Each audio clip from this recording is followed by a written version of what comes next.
Halo Inviplaners, kita bertemu kembali ya di channel ini. Pada kali ini saya akan berbagi informasi mengenai update tata cara penapisan di AmdalNet untuk kegiatan skala AMDAL atau skala UKL-UPL, yang mana proses penapisan ini kita lakukan setelah kita menyelesaikan persyaratan dasar tata ruang baik yang kita peroleh melalui persetujuan KKPR untuk wilayah yang belum ada RDTR atau melalui konfirmasi KKPR untuk daerah yang sudah ada RDTR-nya. Oke deh, kalau begitu langsung saja kita masuk ke pembahasannya.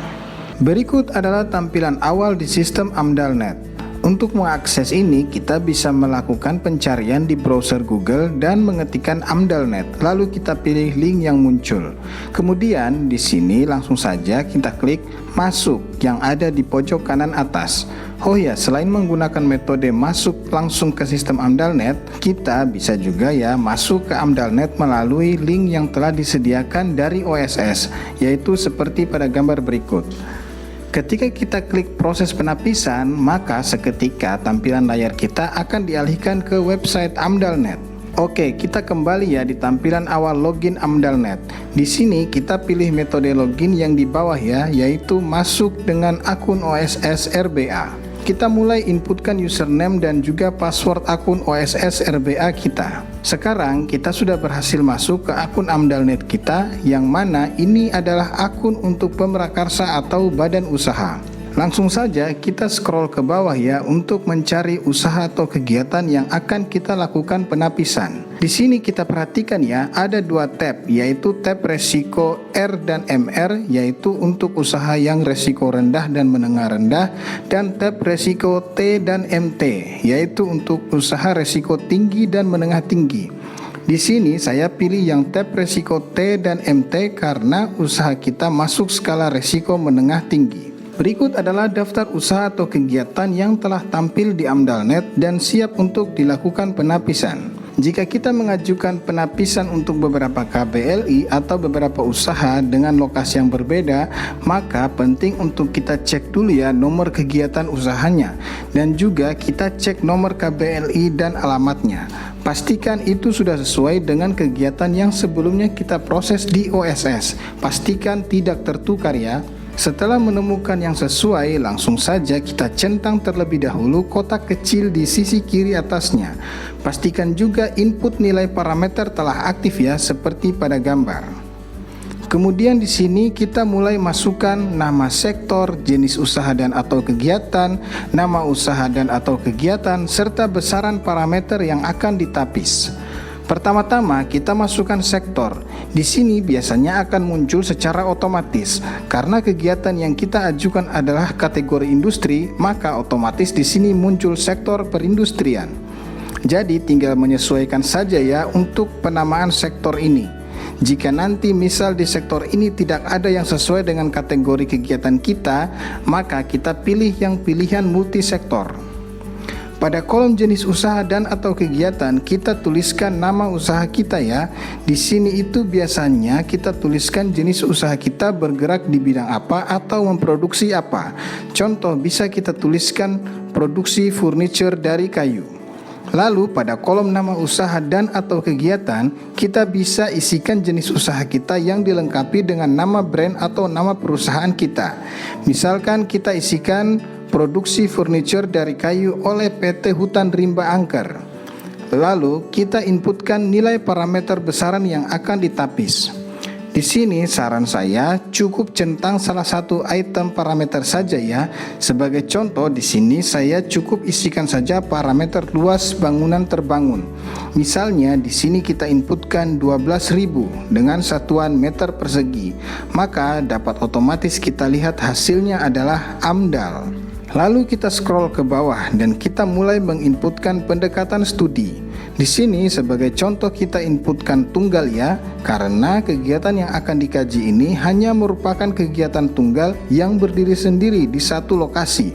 Kemudian kita pilih selanjutnya. Sekarang kita masuk ke isian tapak proyek. Di sini kita akan mengisikan terkait identitas proyek. Kita mulai dengan menginputkan kembali nama rencana usaha dan atau kegiatan seperti yang sebelumnya kita sudah inputkan. Di sini kita isikan lagi nama rencana usaha kita, yaitu produksi furniture dari kayu oleh PT Hutan Rimba Angker. Kemudian di bawahnya kita mengisikan deskripsi kegiatan. Pada bagian ini kita bisa secara singkat menuliskan deskripsi usaha kita. Di sini sebenarnya isiannya bebas ya, tidak ada patokan khusus. Namun secara garis besarnya yang dapat kita isikan di bagian deskripsi ini yaitu informasi seperti nama perusahaan, status perusahaan, jenis usaha atau produk yang dihasilkan, nomor NIB, nomor KBLI, luas lahan dan bangunan, serta jumlah rencana tenaga kerja yang akan dilibatkan. Contoh isian deskripsi kegiatan yaitu seperti berikut. Kemudian pada bagian deskripsi lokasi, kita dapat mengisikan terkait detail lokasi rencana usaha kita. Kita bisa menuliskan alamat lengkap dan juga kita menjelaskan situasi sekitar lokasi rencana usaha kita. Contoh bahasa uraian deskripsi lokasi yaitu seperti berikut. Kemudian kita scroll lagi ke bawah. Di sini kita diminta untuk mengunggah persyaratan dasar tata ruang yang sudah kita dapatkan sebelumnya dari OSS, baik itu berupa persetujuan KKPR atau konfirmasi KKPR. Untuk mendapatkan persyaratan dasar tata ruang tersebut, kita bisa mengecek langsung di akun OSS. Jika kita sudah menyelesaikan tahapan proses persyaratan dasar tata ruang, maka kita dapat langsung download dengan klik unduh seperti yang ditujukan pada gambar.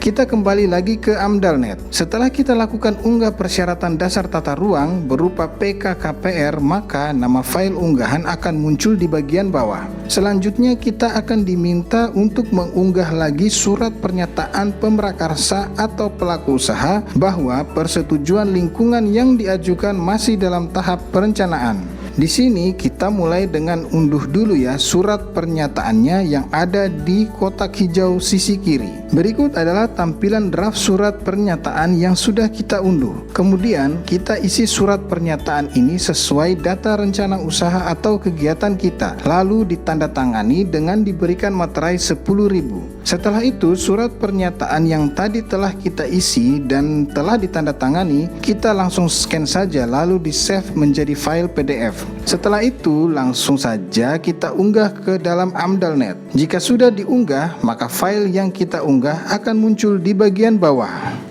Kemudian kita scroll lagi ke bawah. Di sini ada pertanyaan terkait PIPIP dan kawasan lindung. Karena lokasi kita tidak termasuk dalam kawasan yang dihentikan pemberian izin baru dan juga bukan dalam kawasan lindung, maka isiannya kita biarkan saja terpilih tidak. Lalu kita scroll lagi ke bawah. Di sini kita diminta untuk mengunggah peta PDF. Jadi peta yang kita perlu unggah di sini adalah peta lokasi rencana usaha kita. Jika kita belum memiliki, maka kita bisa lakukan capture saja dari Google Earth dan hasil capturean tersebut kita copy ke file Word lalu di save as menjadi file PDF. Contoh peta dalam file PDF yang dapat kita upload yaitu seperti berikut.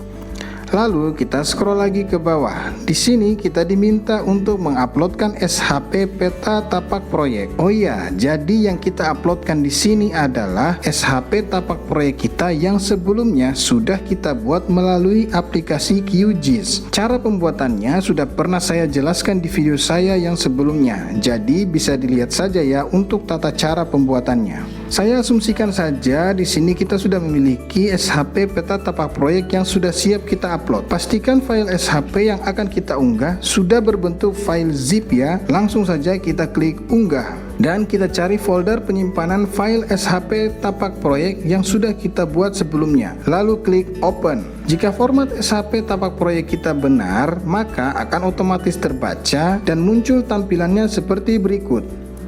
Lalu kita scroll ke bawah. Di sini kita akan memilih lokasi peta RT RW provinsi. Kita cari saja sesuai dengan nama provinsi yang menjadi lokasi usaha kita. Sebagai contoh, di sini saya memilih Provinsi Jawa Tengah. Lalu kita klik selanjutnya. Sekarang kita masuk ke penentuan kewenangan, yang mana penentuan kewenangan ini mengacu pada aturan terbaru yaitu Permen LH nomor 22 tahun 2025. Di bawahnya terdapat beberapa pertanyaan seperti pada gambar.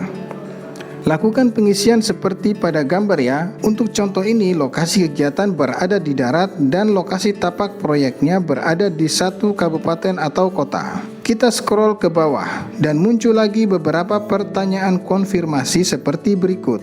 Perhatikan pada gambar. Untuk isian lampiran 1 tidak ada yang dicentang karena tidak ada yang sesuai kondisi tersebut. Kemudian untuk lampiran 2, saya centang yang paling bawah seperti pada gambar. Ini karena kegiatan yang diajukan merupakan kegiatan industri permodalan asing di luar kawasan industri dan kawasan ekonomi khusus. Sementara jika kegiatan kita merupakan penanaman modal dalam negeri atau bukan merupakan kegiatan yang kategorinya tertulis di daftar, maka pada bagian ini tidak perlu ada yang dicentang ya. Nah, pada bagian bawah dapat dilihat untuk hasil tapis kewenangan adalah provinsi. Kemudian kita klik selanjutnya. Berikut muncul hasil penapisan rencana usaha atau kegiatan kita. Bisa kita lihat untuk nomor registrasi masih tertulis belum mempunyai. Ini karena kita belum menyimpan hasil penapisan. Namun sebelum menyimpan, kita perlu memastikan lagi apakah isian dan hasil penapisan ini sudah benar. Untuk itu, kita langsung saja scroll ke bawah ya untuk melihat informasi isian penapisan. Lalu kita scroll lagi hingga yang paling bawah. Di sini kita cek semua isiannya ya. Pastikan seluruh isian telah benar. Jika kita sudah yakin semua isian telah benar dan sesuai, maka kita klik simpan yang ada di pojok kanan atas. Muncul pop-up seperti berikut. Langsung saja kita klik lagi simpan.